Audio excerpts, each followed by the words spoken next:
Hello and welcome to all of you from far and wide. I'm Sarah Warren, the founder of Oasis Center for Wellbeing.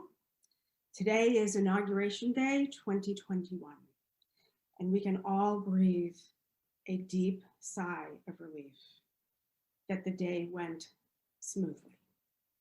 We can let go of a lot of tension. At Oasis, we think in terms of promoting wellness, broadly defined.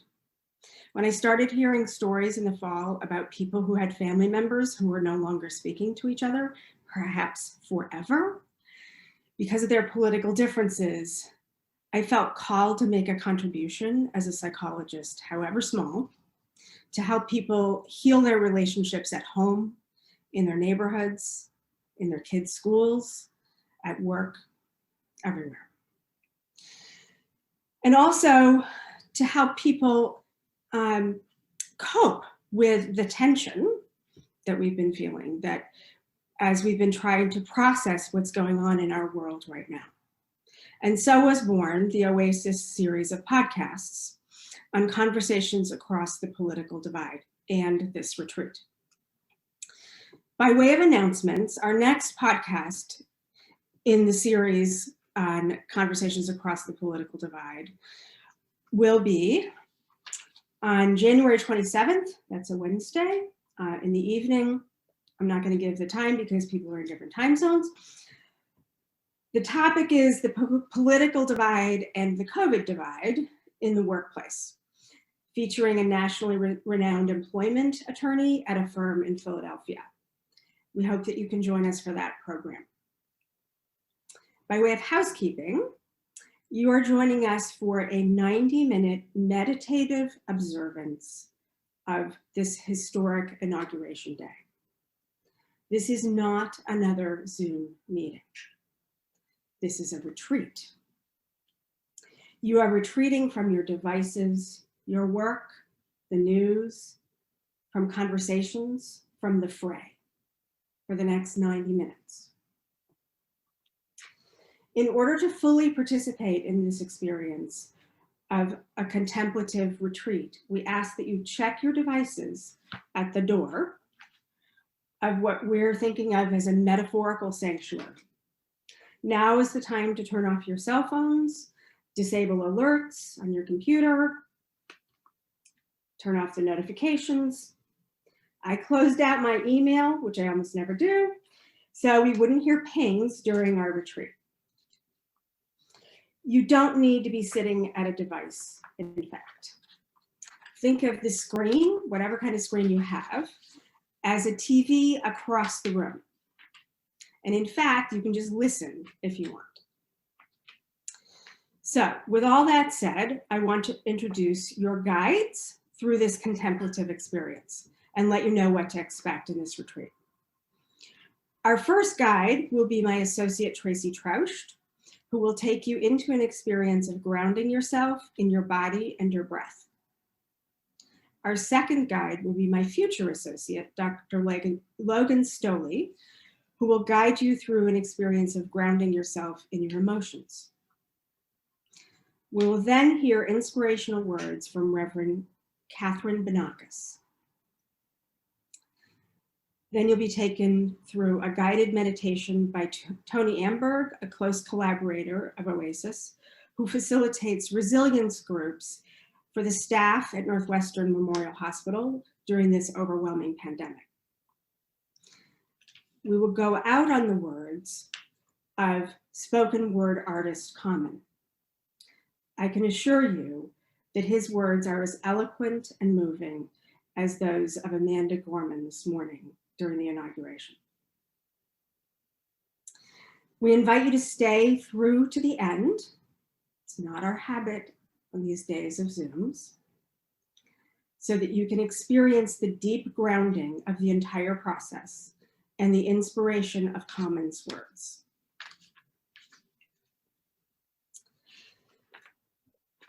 We're here today because we entered into the chaos of the fall's election exhausted and depleted by the pandemic. The fall and early winter were full of uncertainty. And then the Capitol building was breached by a mob creating horror and terror. The news has been disturbing and relentless. The tension has not just been around us, but in us. We're overwhelmed, trying to make sense of the inconceivable. When our psyches are reacting to threat and our nervous systems are overstimulated, as they have been for months, we go into psychic survival mode. We tend to either over or underreact. If we're in the overreacting mode, we might get amped up. We might get angry, have a short fuse. When we underreact, we might shut down or seek to zone out in mindless activities or drugs and alcohol.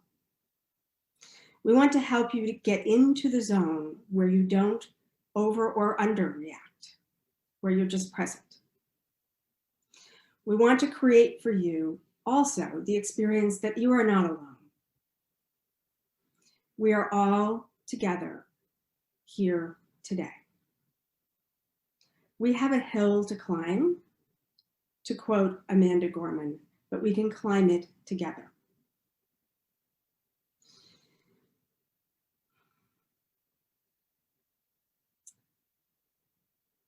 Before we go into this experience, I want to say a few words in case anybody has just joined us. So if you've just joined us, welcome. Before I guide all of us into the metaphorical sanctuary that is this retreat, I want to ask you, please check your devices at the door. Turn off the alerts and notifications, put the ringers on silent. If you want to watch, think of your screen as a TV across the room. And if you want to just listen, that's fine. Think of this as an experience that is not just bounded by time, but by a physical space, an imaginary sanctuary. I'm inviting you to that sanctuary in your imagination. We're all entering the sanctuary together now. As you enter the sanctuary, imagine what the sanctuary looks like. What's on the ceiling? Is there a mural, a skylight, wooden beams?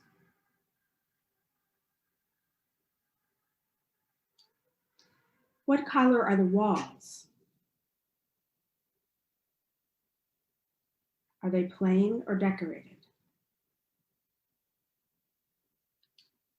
What's the temperature in the sanctuary?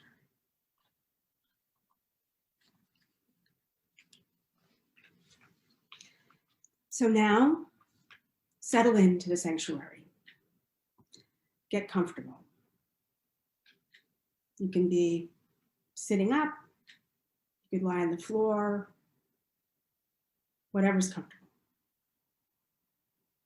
Remember, you are in this imaginary sanctuary with all of us who are here today. Now that you're in the sanctuary and you've noticed what it looks like, notice your breath.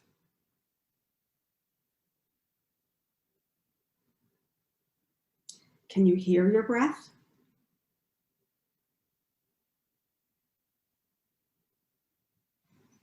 Are you breathing from your nose or your mouth?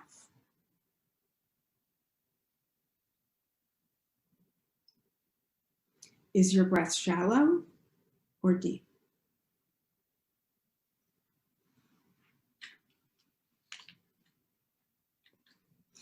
Now that you've paid attention to your breath, I'm going to invite Tracy to guide you through grounding in your body.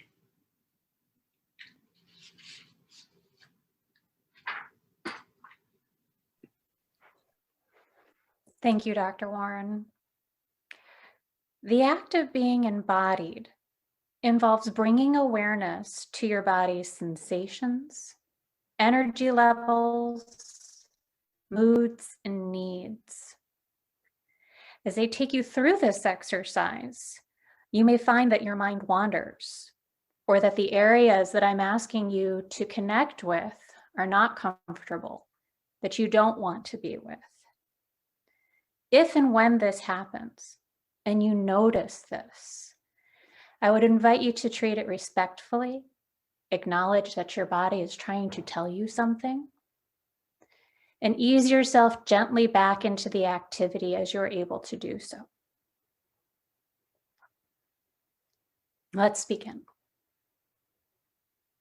First, I invite you to just notice where you're sitting. Notice where your body comes into contact with the chair, the couch, perhaps the floor, wherever it is that you happen to be. Be aware of yourself sitting in stillness.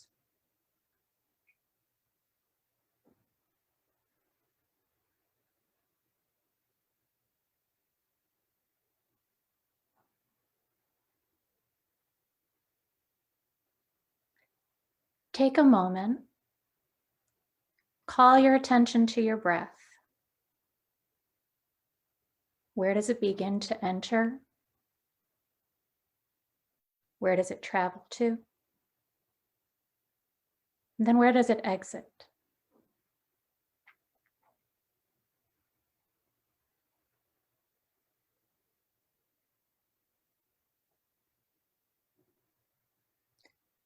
While still following this path, take a moment, place one hand on your heart, another on your belly. Does your breathing change? Are you more aware of a haggardness to it, a jaggedness to it?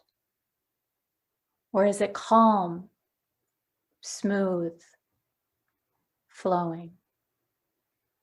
Notice and acknowledge that this is where you're at with your breathing in your body. Breathe.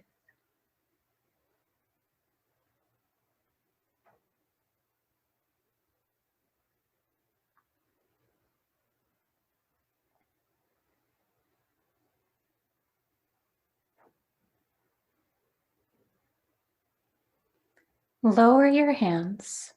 You can have them rest in your lap or to your side, wherever feels natural for you. And again, notice and pay attention to how your body is supporting you in this moment. You may find that it's helpful to close your eyes or leave them halfway open. Whatever is appropriate for you, honor it.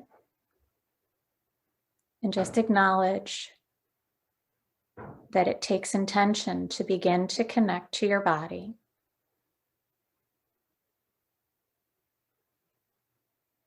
You may notice that as you've started this exercise, you're feeling more heavy in your seat. The pace of your breathing has changed. Explore those sensations.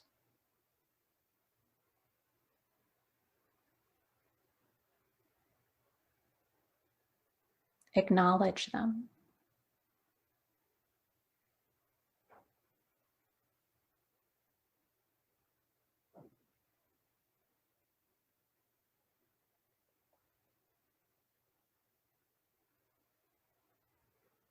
With your next inhale and exhale, invite the breath and imagine that it can go to the tip of your scalp.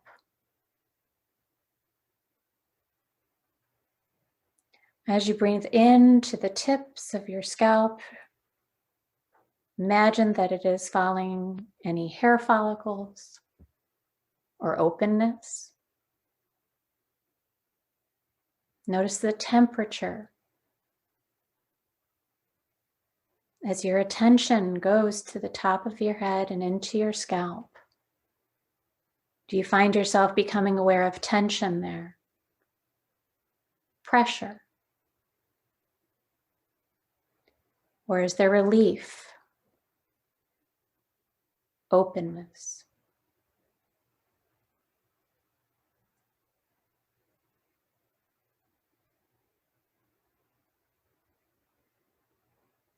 Allow your breath to go from the top of your scalp and into your jaw.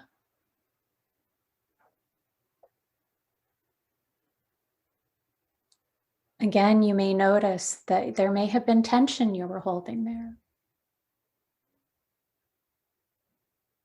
Acknowledge the tension.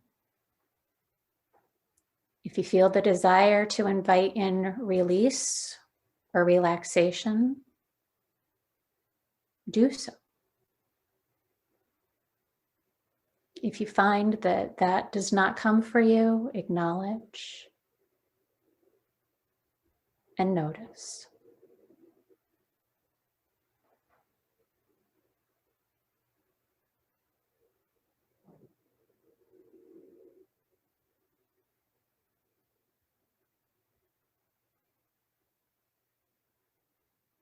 On your next inhale, follow your breath and the intention into your neck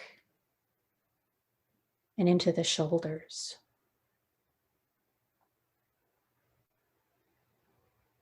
If there's a desire to roll your shoulders to release some tension, you may do so.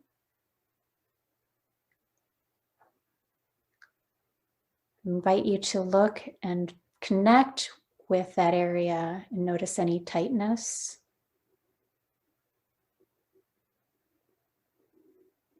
Is there warmth? Is there cold?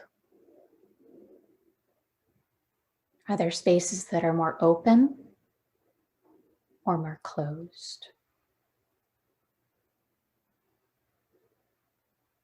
And again, connect with the breath as you breathe and allow your breath to explore with you what it is like to be in your body.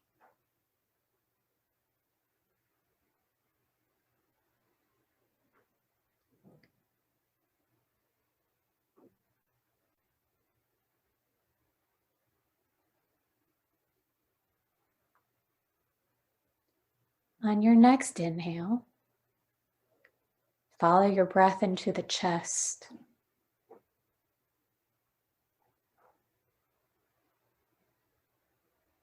As you do this, you may become aware of opening in your lungs, in your rib cage, or tension and tightness.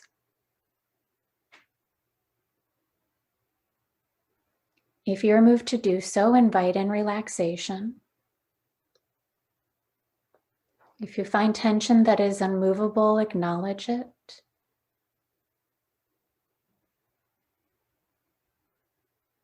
Notice it.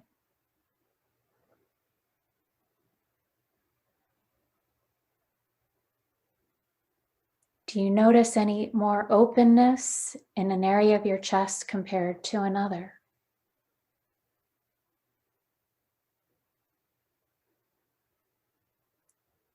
As you breathe in, do you notice that you're gradually being able to take deeper breaths? Or do you just appreciate the rhythm you've naturally developed during this exercise?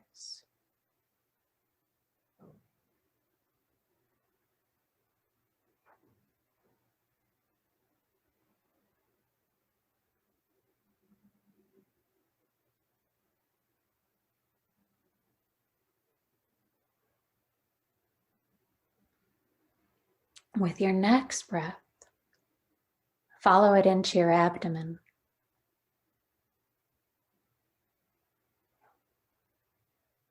If any feelings or thoughts, or judgments occur, just acknowledge and notice them.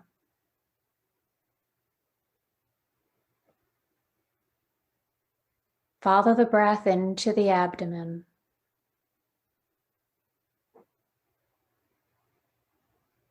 What do you notice here?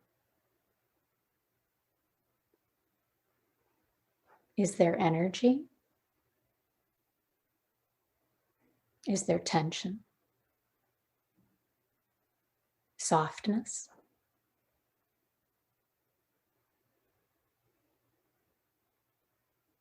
Invite yourself to spend some time breathing into the abdomen, following your breath as it enters, travels down, explores, and exits.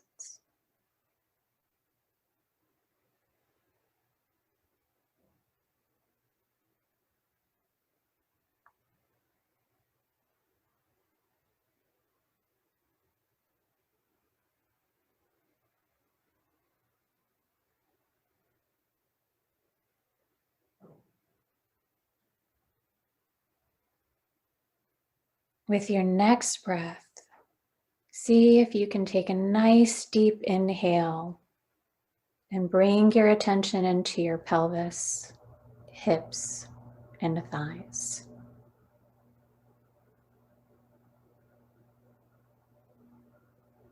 Acknowledge with respect, with awareness of where there is tension, of where there's support.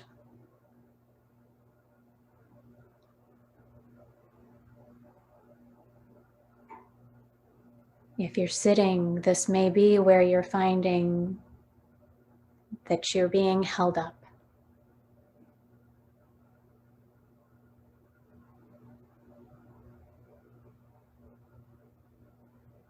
Note where the backs of your thighs are in contact with the chair or floor or couch you're sitting on. Allow yourself to observe what it feels like to have contact.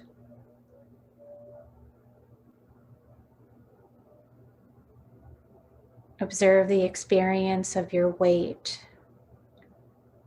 grounding you to the chair you're sitting in.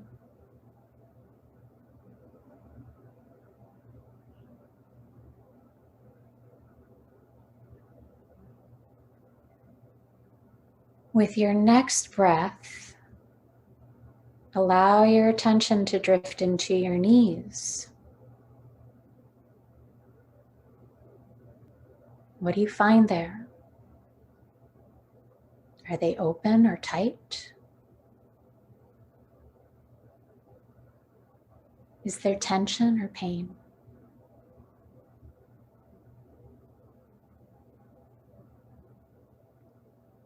Is there softness, looseness, or openness?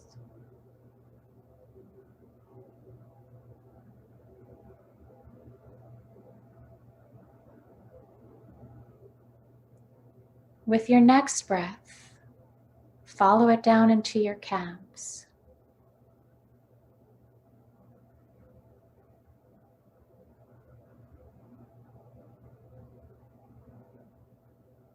The strength, pain, or perhaps weakness. Maybe they're tired. Notice and observe. Acknowledge.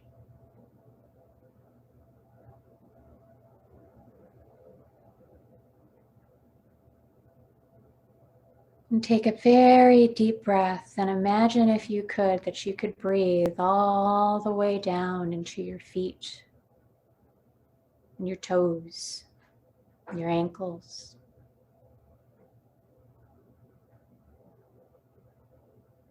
Acknowledge where your feet are in contact with the floor, even if it's through a shoe or slipper.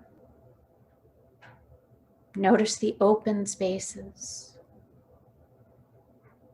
Some find they have the desire to wiggle their toes when they do this. If that desire inspires you, do so.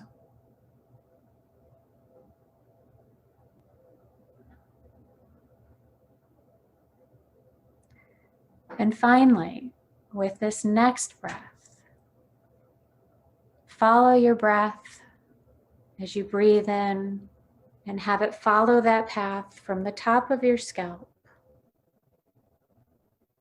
down through your head and jaw, your neck and shoulders, through the chest and the belly, past the pelvis, hips, and thighs, your knees, calves, and into your feet. And as you inhale and exhale, Acknowledge where you feel connected, grounded, and centered, and ready to begin the next exercise. Thank you, everyone.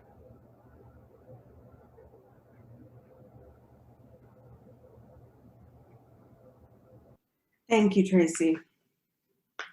I'm now going to hand off to Dr. Stolle, who will guide you through an experience of emotional grounding.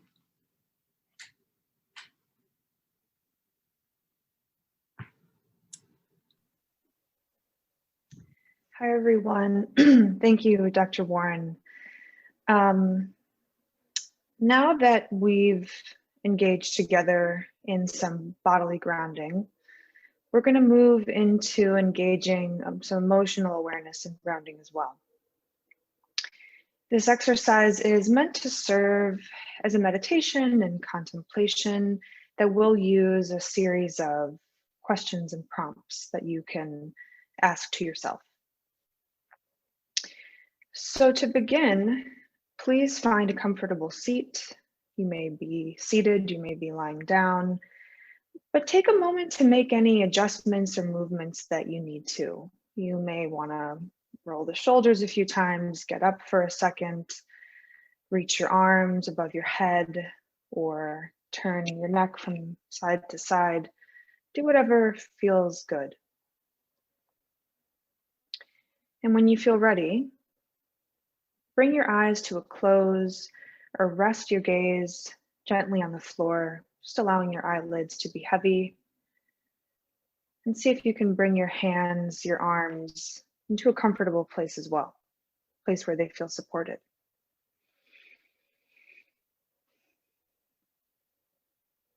Know that at any moment, if this exercise feels overwhelming, you can do what you need to and see if you're able to return back to the exercise, back to my voice.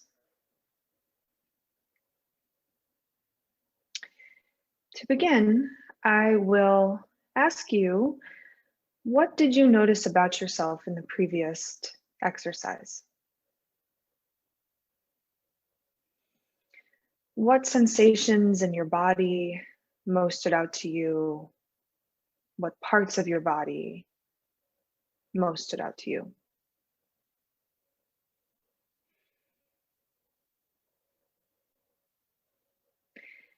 If you found it difficult to connect, to ground in your body, what made it difficult?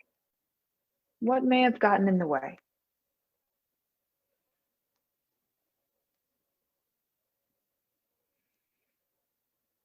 And if you found it easy to ground, to bring forth that bodily awareness, what allowed for that?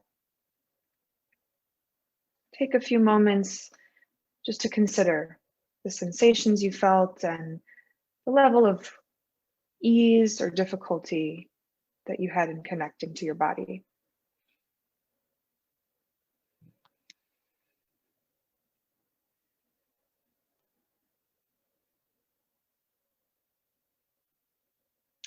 Often our physical sensations signal what emotions we might be carrying.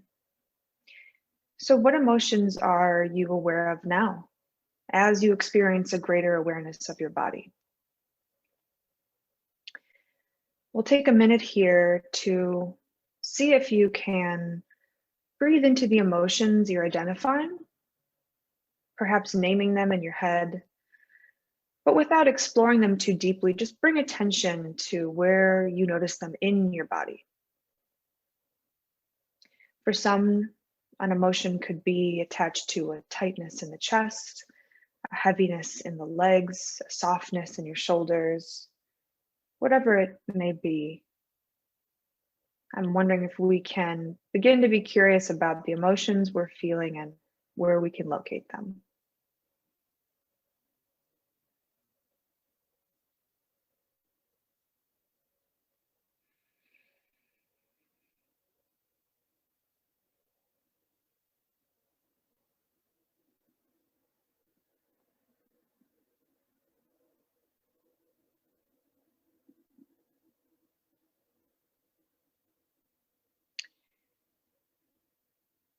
Now I'm going to ask that you bring attention to any difficult emotions you might be feeling. Any difficult emotions that you're identifying, having right now. This could be fear, confusion, frustration, anger, restlessness. What difficult emotions might be coming up for you? See if you can hone in.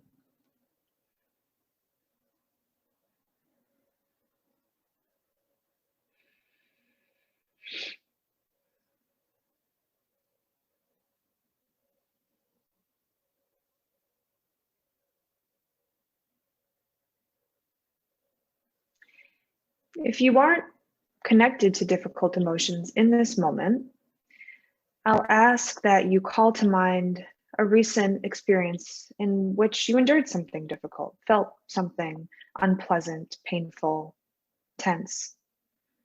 Could be from earlier in the day or something that you've been carrying with you for some time. An emotional experience that is accessible but not overwhelming. So take a few moments, if something didn't come up for you initially, to call to mind an experience that fits having and holding a difficult emotion.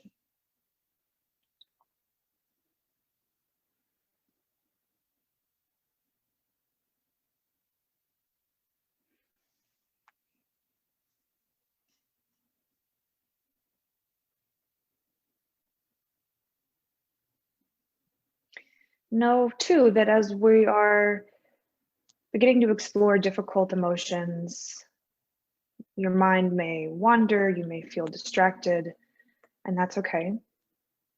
But see if you can bring yourself back into feeling this, into being present to it, even if just for a second or two at a time.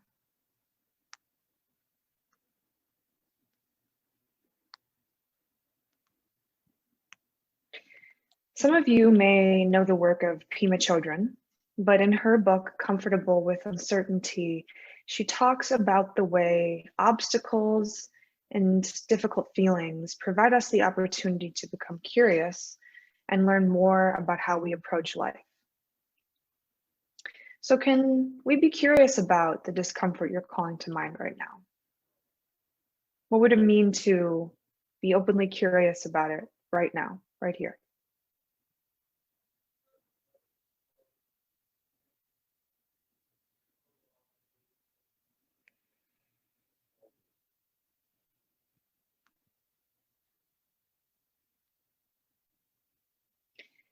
As you do this, as you begin to become curious about your own pain, discomfort, tension, what thoughts and sensations arise? As you focus in, where does your mind take you? What do you notice your body wanting to do? And see if you can sit with that. Notice in the face of tension, pain, difficulty, where does your mind take you? What do you notice your body wanting to do? Just make note of it.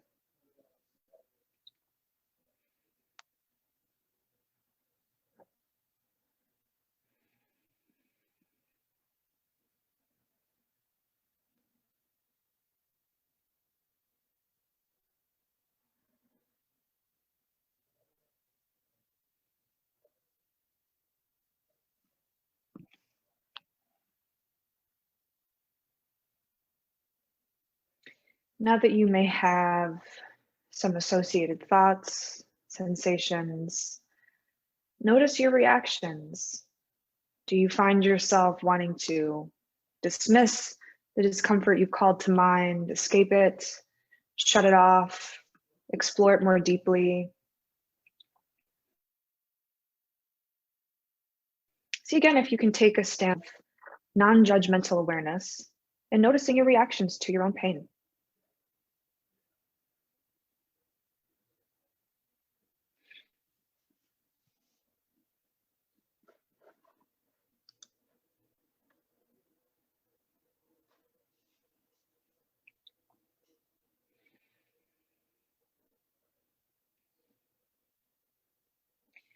Now I'll invite you to see if you can soften in response to this discomfort we're sitting with. You may choose to soften by deepening your breath, maybe even exhaling audibly if that feels good. You may also soften to the feelings by softening the muscles in your face. Maybe relaxing your jaw, the muscles around your eyes. You may also soften by changing the tone of the thoughts in your head, particularly if you find yourself having a critical, judgmental, harsh reaction to your own pain or tension that we've called up. See if you can change the tone of those thoughts. And maybe you'll find you want to soften in a different way.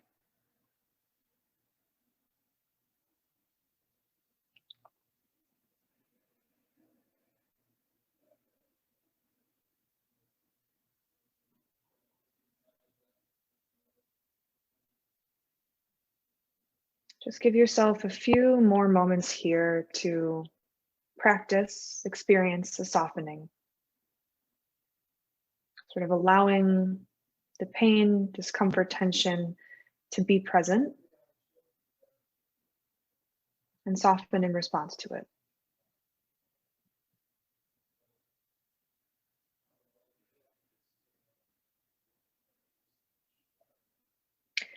I will offer another way to do this. Could be to express some compassion for the parts of you that feel afraid, frustrated, concerned, or angry, whatever it may be. The parts of you that are trying to wrestle with a difficult truth or take in a complicated experience. In doing this, we may find that deepening our capacity to feel pain, to allow it to be present to it, affords us the ability to do the same with experiences of joy, pleasure, and connection.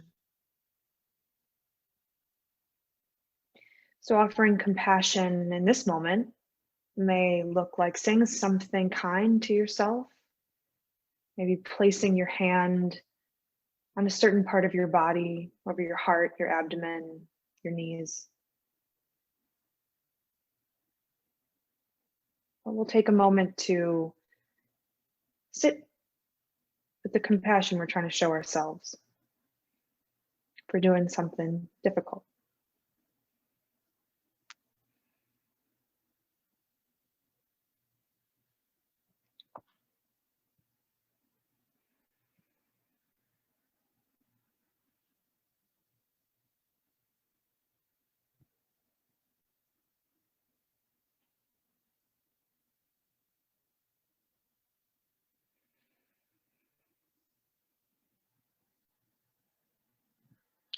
To close, I will remind us once more that deepening this capacity to sit with what is painful and soften in the face of it can be a path toward experiencing greater joy, greater pleasure, connection, and the ability to pursue meaningful activity.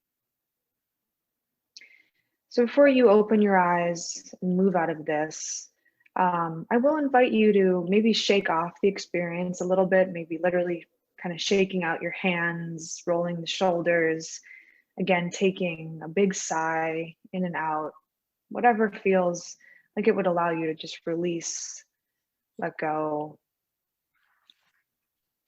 And see if you can also take a second to appreciate your ability to sit with discomfort.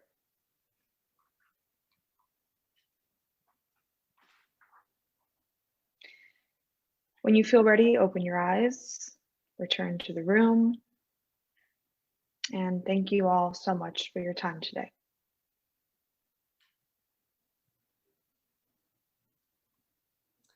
Thank you, Dr. Stolle. Now I'm going to welcome Reverend Kathryn Banakis.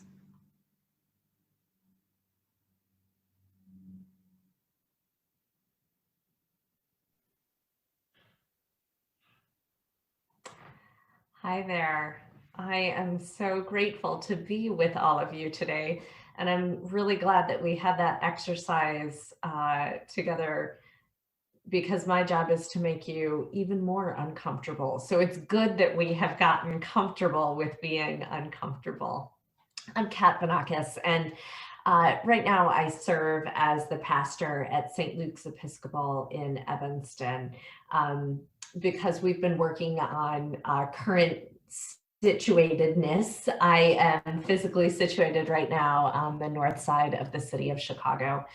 But before I started working in ministry, I was a lobbyist in Washington, D.C., and I lobbied on behalf of cities and counties at the federal level. So I worked for Mayor Bloomberg of New York, a Republican, at least at that time, during the second Bush administration. So obviously during a Republican administration.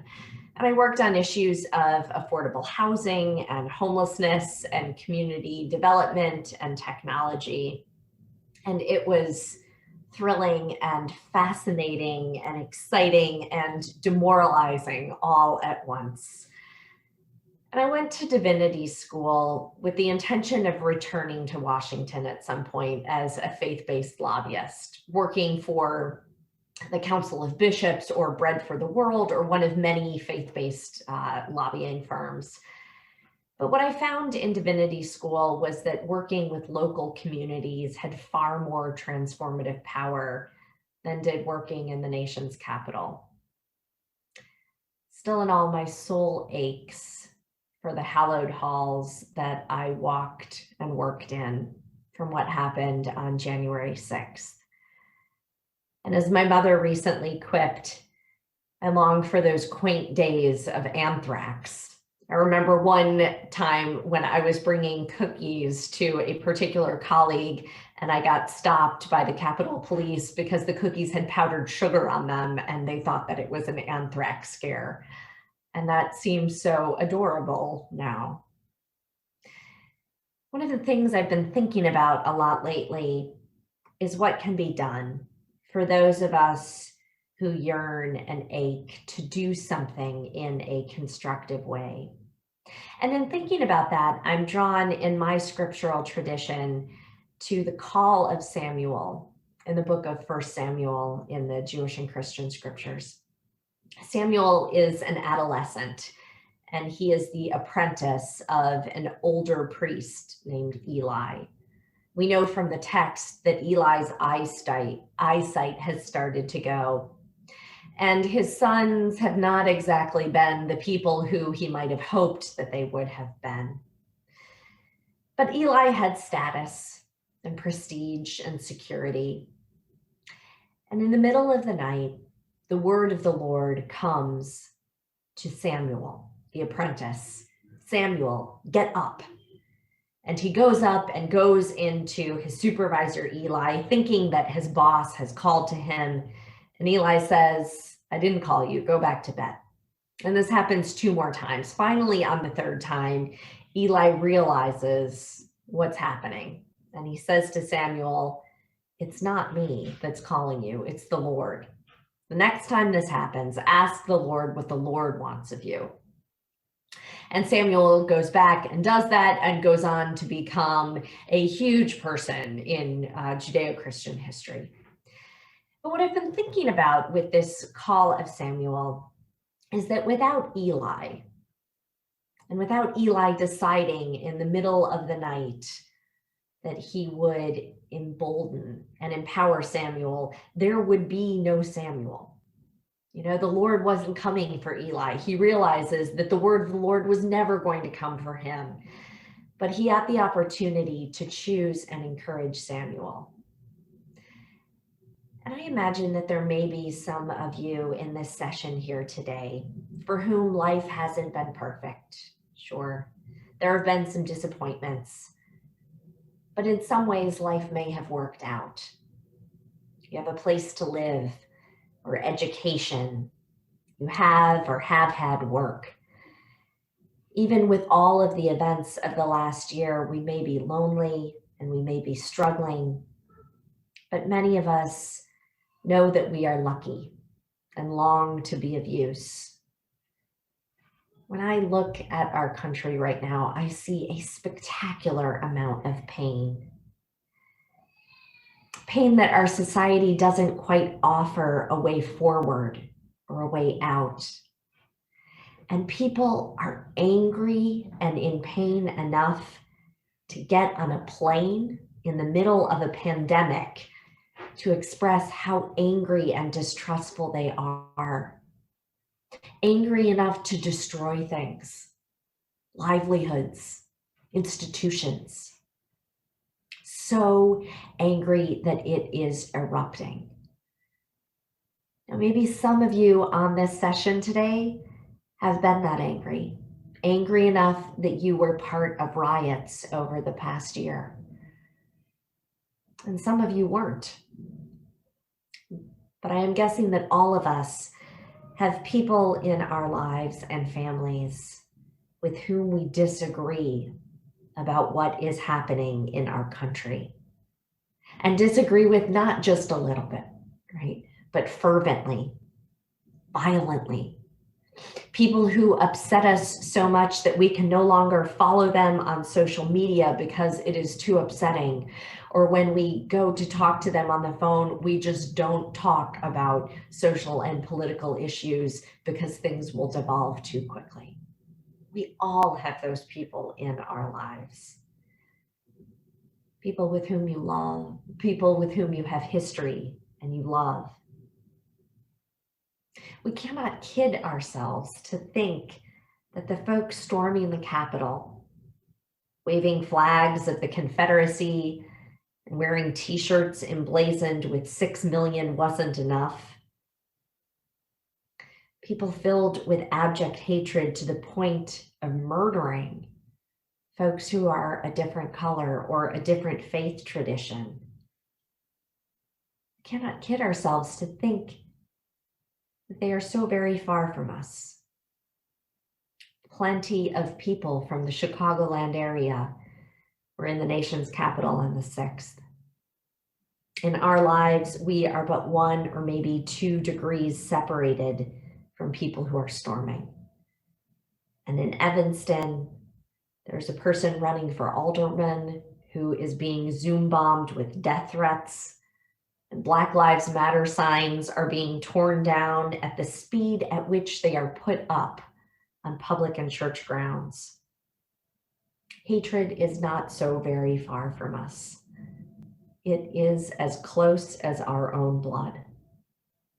Each of us has a sibling, a nephew, a cousin, a friend from school, a neighbor who is angry and other. Angry enough to frighten us, angry enough to get on a plane in the middle of a pandemic to express that anger.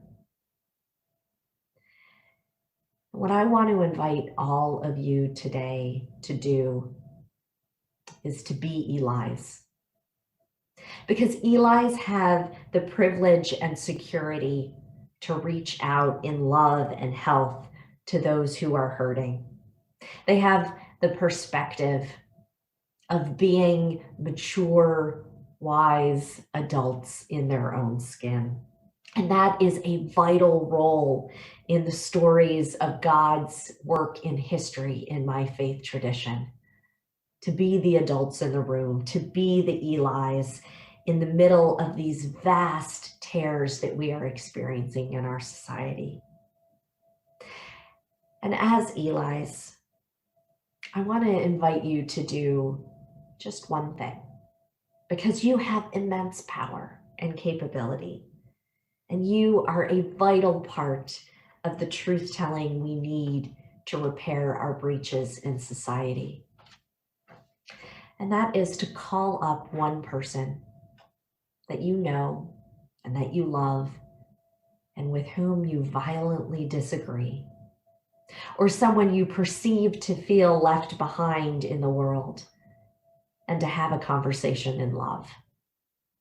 If you don't have someone exactly in your orbit that you imagine fits this criteria, I'm willing to bet that you know someone who knows someone, and you can model this for them.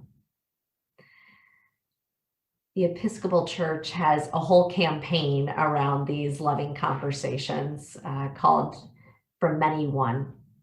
But basically it boils down to starting from a place of love and considering together 4 questions. What do you love? What have you lost? Where does it hurt? What do you dream? And I would add another one, which is, what is it that you are afraid of? I'm going to read those 5 again, and I'd like you, as I ask each one, to consider your answers to what that would be. What do you love?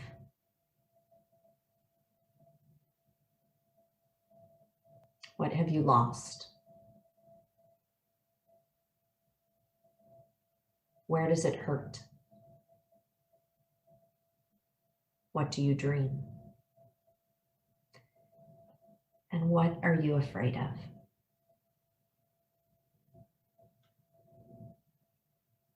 Now, if it feels odd, right, to call up someone and address all of these as a particular thing, don't take it all at once.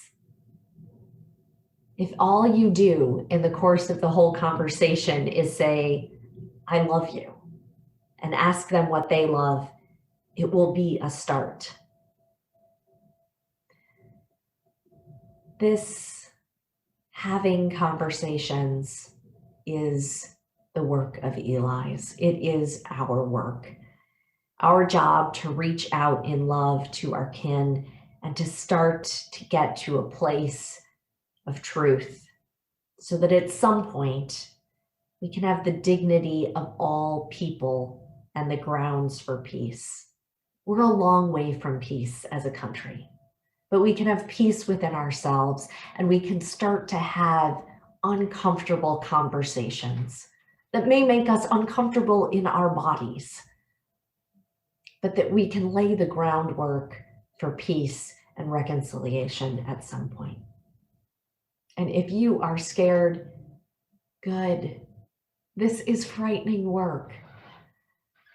But today we've been doing so many wonderful exercises that allow us to be present even when we're uncomfortable and even when we're frightened. This is by no means a multi-point plan to address populism, much less insurrectionism. And we are a long way from peace or reconciliation. But there's this part in the book of Genesis, in the Judeo-Christian scriptures, where it talks about a ladder coming down from heaven. And there's a character of Jacob who sees this. There's this ladder between heaven and earth. And I like to think that these conversations that we have with people that we love and with whom we disagree are a step on the rung of the ladder, bringing together who we are and where we are on this earth and what we dream of and what we aspire to be. Heaven, right? Or a kingdom or something more and better than we can envision in this world. That's what we can do. One rung on the ladder. When St. Augustine considered the love of God and the love of neighbor, there was a whole debate. Which neighbor should one love? And he said that you should love that which you know, and you should love the neighbor that is closest to you. So that's what I'm asking all of us to do today, to reach out to the one closest to you. And conveniently, President Biden mentioned St. Augustine in his inauguration address today, so this seems auspicious. As an added benefit, in the midst of pandemic, reaching out to people and talking on the phone makes us less isolated. It is, in fact, good for us to do so. It knits together the web of humanity. I implore you to be Eli's, embrace being adults who can bridge broken places. We have deeply important work to do. If not us, then who? If not now, at this very moment, then when? Our very lives, families, and dignity is at stake. One phone call is not nearly enough, but it is one rung on the ladder. And we have everything that we possibly need to do that. Thank you.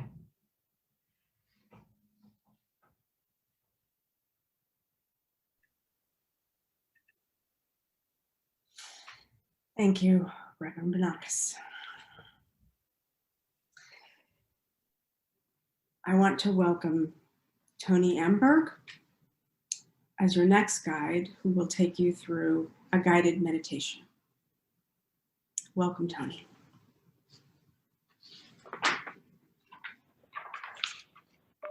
Thank you for welcoming me to this special day.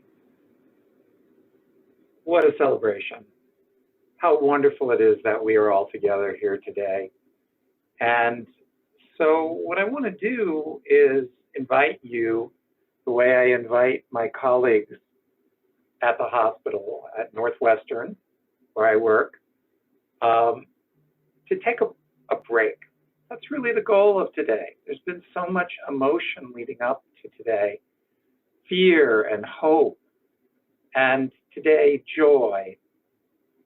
So I'm inviting you to take a break from the cares of the world and to go with me on a journey so that we can really absorb what has happened today and to really once again root ourselves in what we hope for and what we care about.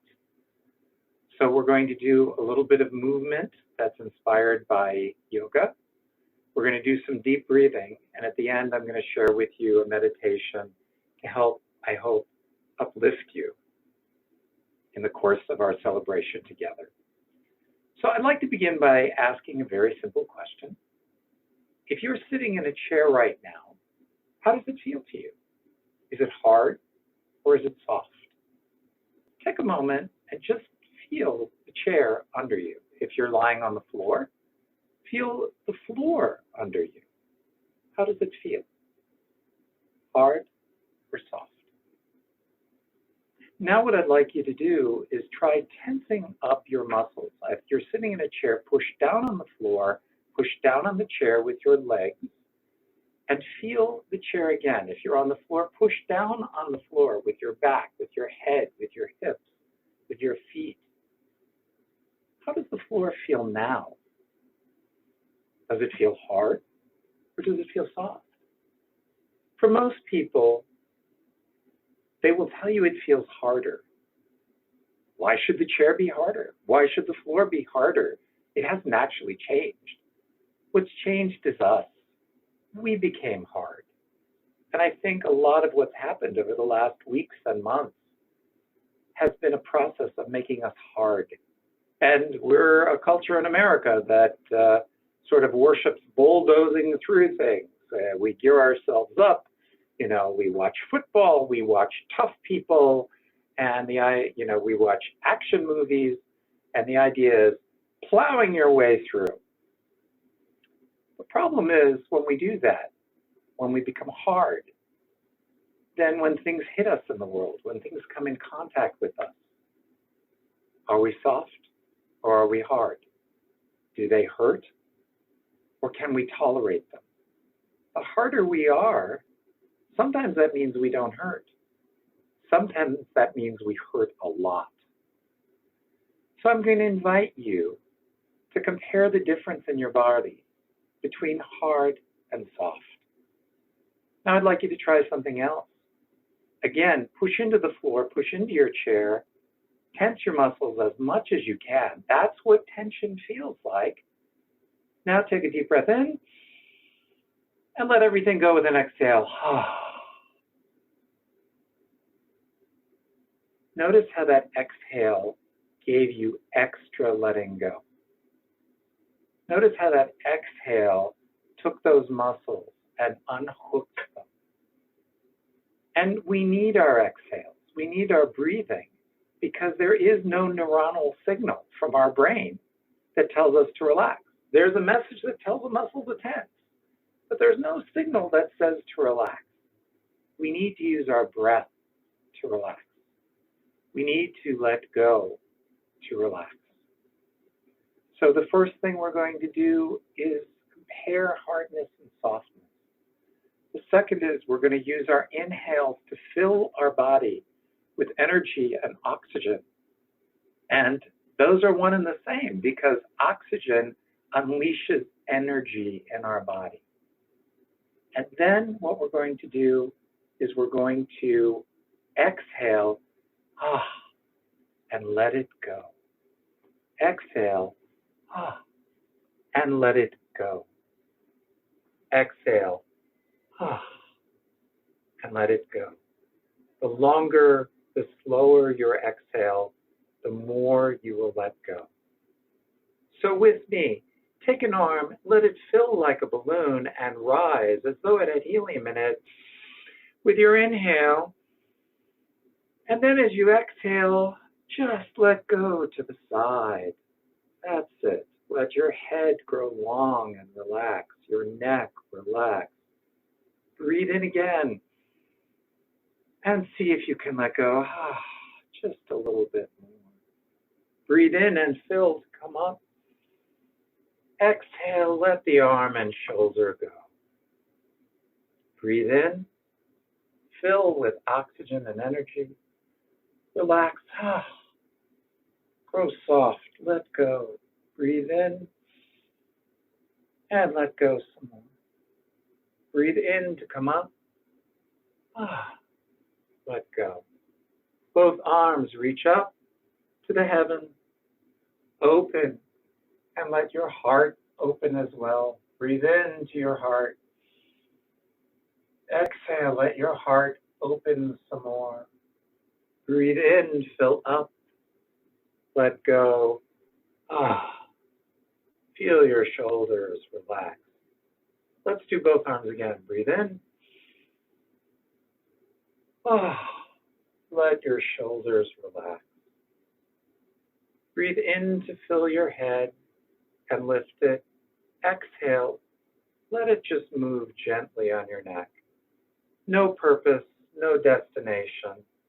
Breathe in to lift up, and again exhale, just to feel what it feels like, to let it gently move. Breathe in to lift up, let your head curl forward. Don't go far. When you come to your natural limit, just stay there.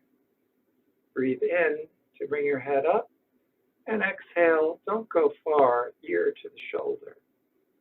Breathe in to come up, and breathe to the other side. Breathe in to come up, and now you notice, by watching the limits of your neck and your head, how stiff your neck actually is. And some of us don't even realize the resting level of rock we have in our shoulders and our neck. So just notice, what is that like? One more time, breathe in. And see if you can let it go to one side. Breathe in. Let it go to the other side. Breathe in. Let it go forward. Breathe in. Lift your shoulders up. Roll them and let them slide back down your spine. Beautiful.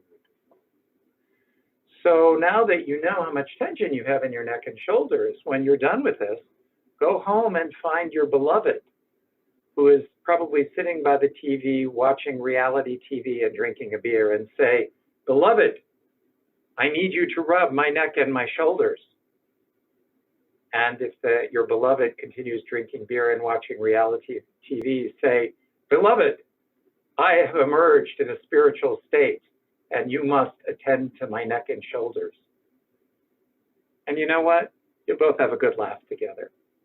Speaking of neck and shoulders, let's try rolling our shoulders back a little bit.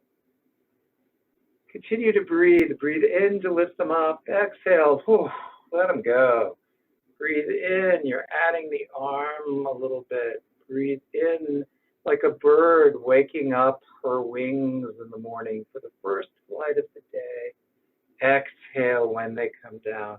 Breathe in. Let your wings fill with breath and come down. Breathe in. Fill your wings with breath. Soar on the air. Come down. Breathe in. Let your gaze survey what is beneath you and come down. Now we're going to breathe in and twist. Exhale to center. Breathe in. Twist. Exhale to center. Breathe in. Twist. Exhale to center.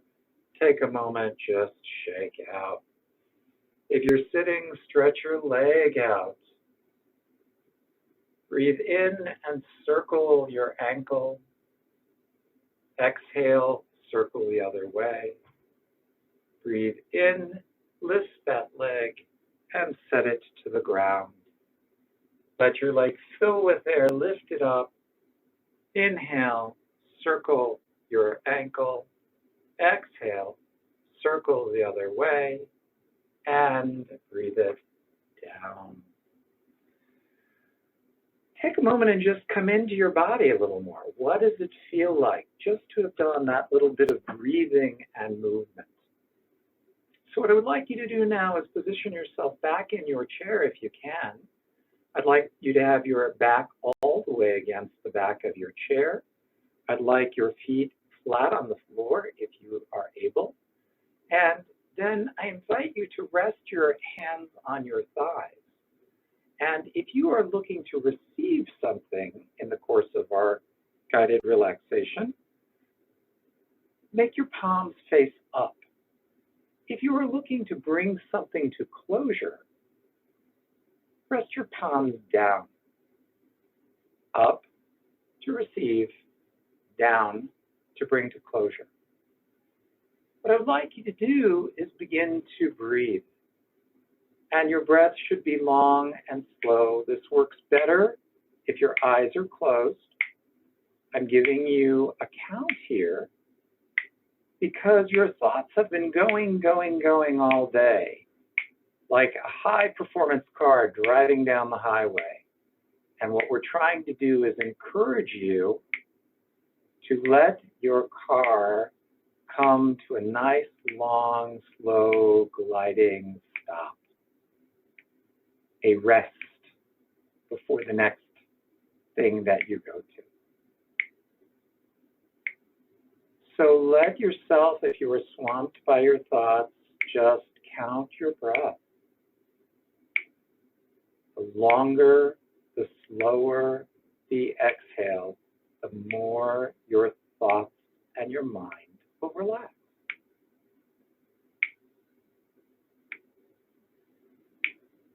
Breathe in to energize. I like to envision myself breathing in light. And wherever that light touches my tired tissues and cells and organs, it both energizes and refreshes. Almost the sense of relaxation and rejuvenation that you get lying on a chair in the sun on a beautiful day.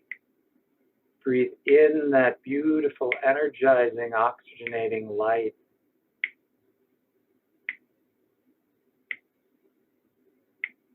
And you don't have to be with me. Whenever you have your next available exhale, breathe out what does not serve you. We all have a flame that burns within us. And that flame needs to be fed with that oxygen that you're breathing in. But what's left over? Breathe out not only carbon dioxide, but breathe out extra busyness, extra worry, extra pain, extra thoughts.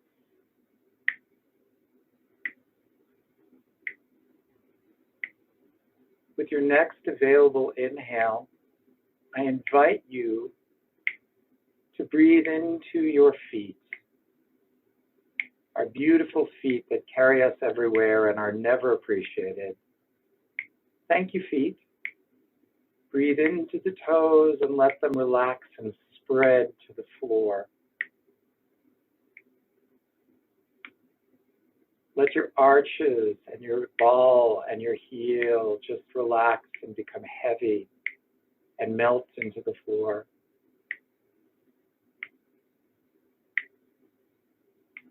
And now your ankle is doing nothing because the floor completely embraces and supports you.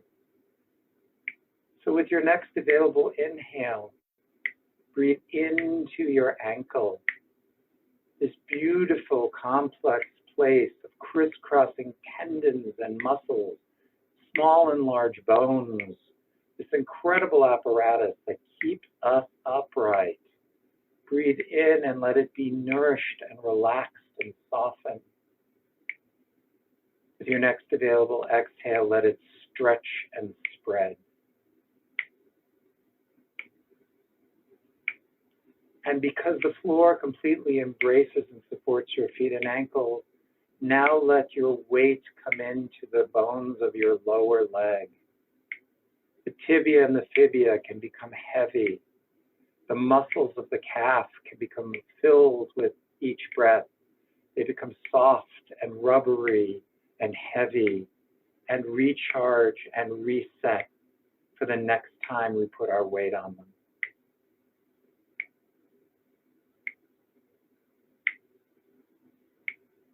And with your next available inhale, breathe into your knee, the kneecap, these big bones, these big joints, the cartilages, the tendons, the ligaments, everything that allows us to spring into action. Breathe in to open it and relax it and nourish it. Let it grow stretchy and spacious.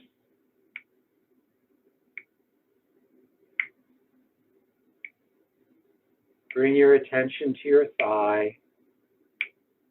The inhale, when you have next available, fill those great big muscles, the hamstring muscles, the quadricep muscles in the thigh. Let them just inflate and become rubbery and soft and rich with blood. Let the bone, that great big femur bone, the largest bone in your body, let it just grow heavy. Let it sink into these beautiful pillows of muscle and fat.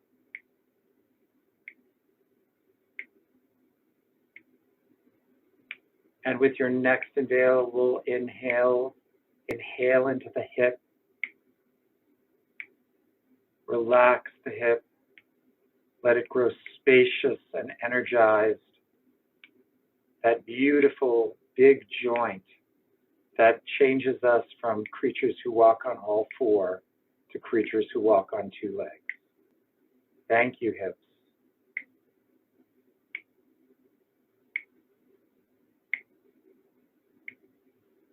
Consider the muscles that line your pelvis,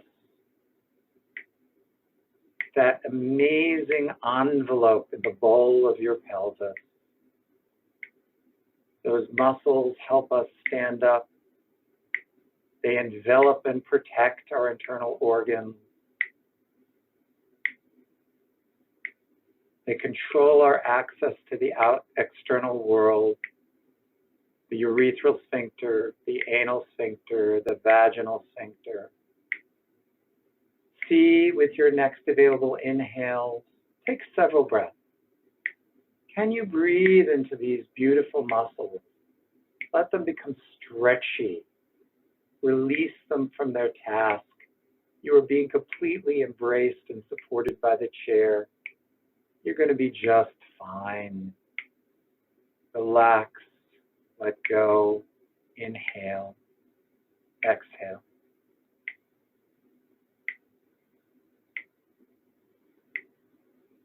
At this point, you may feel some anxiety. Very often we hide anxiety in the musculature at the floor of our pelvis or in our hips. Any fear, any sadness, especially fear of survival, that's all down there in that first chakra area. If you feel any of those emotions, allow them to come up like smoke. Breathe out this delicious smoke. Thank it for how it has served you.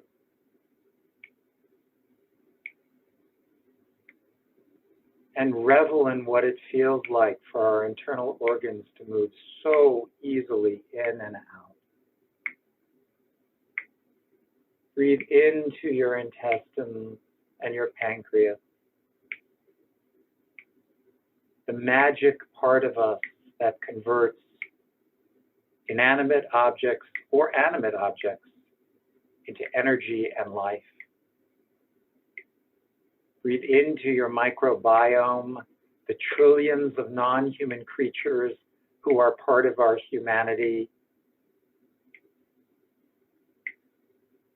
Breathe into your diaphragm, let it move easily and smoothly.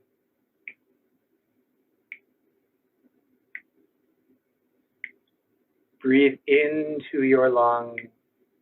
Many cultures view the breath as life itself. And this is the place where our life touches the life outside of us. Imagine this whole year we've been fighting a disease of breathing. How rich and delicious is it that we can breathe so easily and smoothly, without drugs, without ventilators. Marvel in the miracle that is given to us every day. And breathe into your heart. Fill your heart with oxygen-rich blood. As the Reverend said to us, our task in this world is to love. Our President called on us to be defined by the things that we all love as individuals, as Americans, as humanity. Fill your heart, replenish your heart. Our hearts have been banged around, and so sometimes we need to allow that black crust to start to break, to shatter, to flake, for the soot that has covered our hearts to breathe up and out, so that our hearts are restored to their natural red beating glory.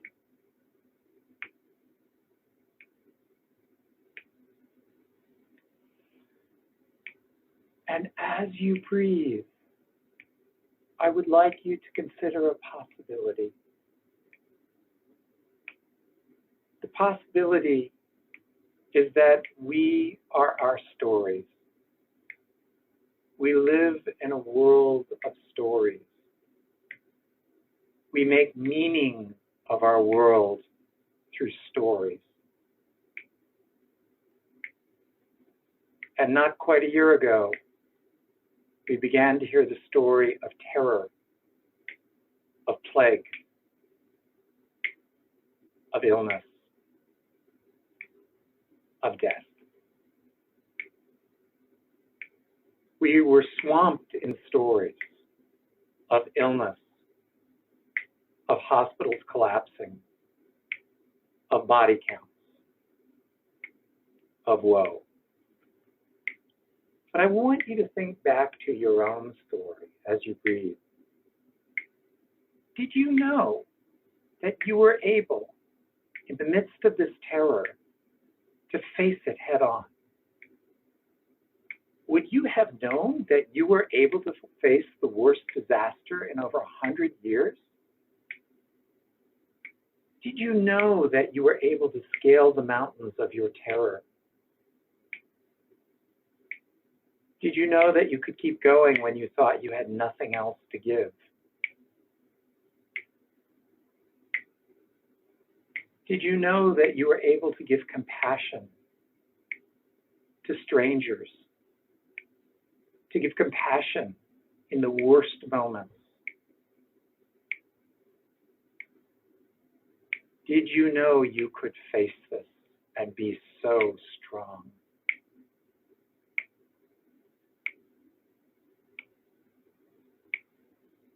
We are composed of a collaboration of as many living beings, human and non-human cells and creatures, as there are stars in the Milky Way galaxy.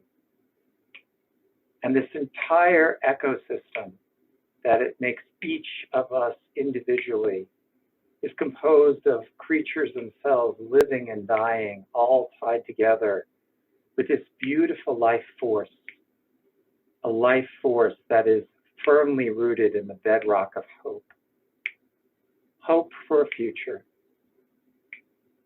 Hope for a time that is better than the present. And the unique properties to assess our present, to be in our present, to feel our present, and to imagine many futures. Did you know that you could be in this present we've been in and still find joy? Did you know that you could tell yourself stories that were different from the ones on the news?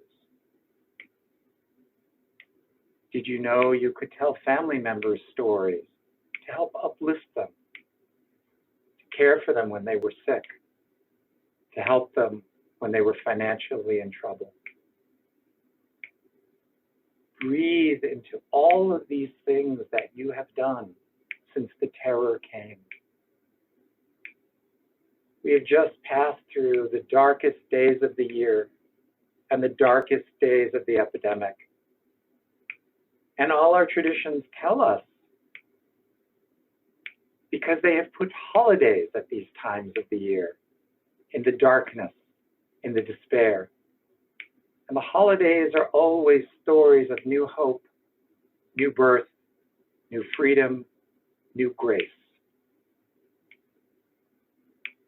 And so now the story is one of spinning forward, telling new stories, not of terror and division, not of anxiety, but stories of days growing longer, stories of spinning forward to days of warmth and sunshine, and when we can be outside together, days of hope and reunions and hugs, days of celebrations together once again for birthdays and weddings and funerals, days of discovering what is truly important in life, because we've seen that so much of what we thought was important really isn't. Days of cherishing those who are still alive and at our side. Breathe into this present. Breathe into all the good fortune that has brought us to this moment. Breathe into the hope woven into every cell of your being, so that if one part became hopeless, the rest still had hope. The rest continued.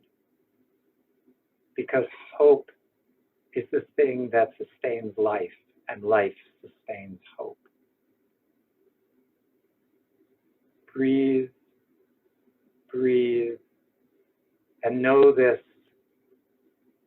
Technology or no technology, vaccine or no vaccine, the lesson of history is that every plague comes and it goes. That every period of oppression comes and it goes.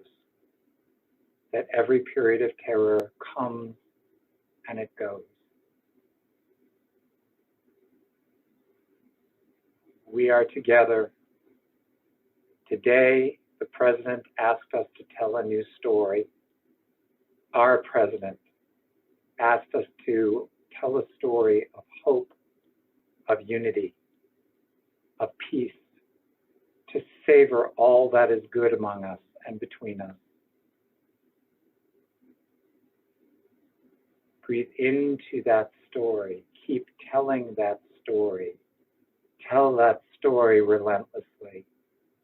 because it is more true than what we hear on the news. Hope and love and joy are more powerful than despair, and at times more powerful than death.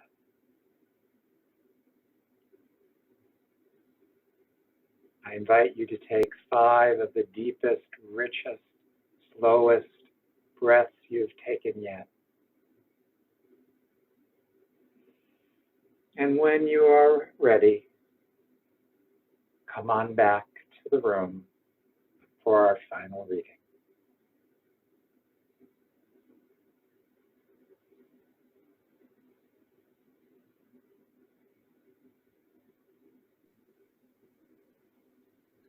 Thank you, Tony, for bringing us into celebration during this retreat. As we close, I will read the words of spoken word artist Common. This is a beautiful revolution intro. Ain't it beautiful? When we smile, it's a musical, an act of revolution, and the stage is a human one. Some people spend their lives wearing a costume when the script is Sanskrit in the palms of our worship. The same hands we go to work with, the same hands we go to work with.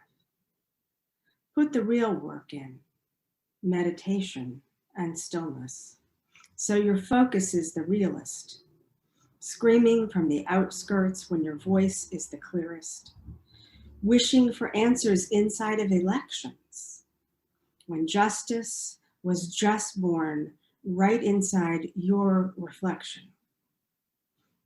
Here we stand, survivors of holocausts, oceans of bodies bound and lost. Our dreams swam across, found the will to still live at all costs.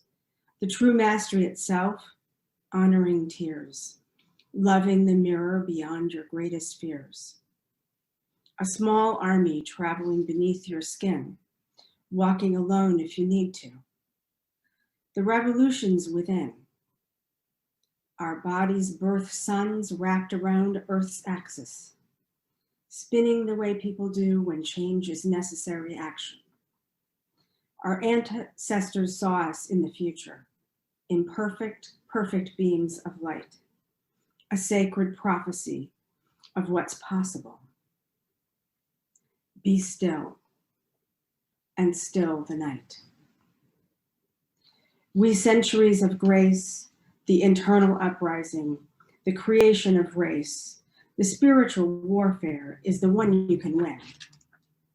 An army of angels begin where we end. We beautiful broken, warrior ready in soulhood, the wish and the wish you would, the daughter of drum-spangled banners. We are the tearing down, our falling together. Our cosmos, our scars, a subtle peace.